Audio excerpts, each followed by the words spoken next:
This is the bird dog. Go on your hands and knees with your knees underneath your hips and your hands underneath your shoulders. You want to have a neutral spine for this. Level 1 is single arm out in front of you.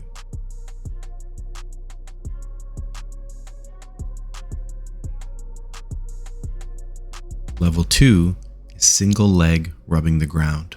Focus on making sure your hips are pushing up, but your spine is neutral throughout the movement. Level 3 are foot and arm both rubbing the ground.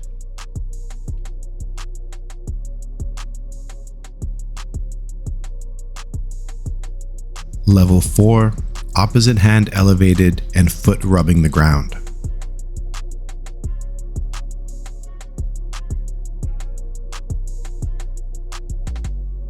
Make sure you have a neutral spine.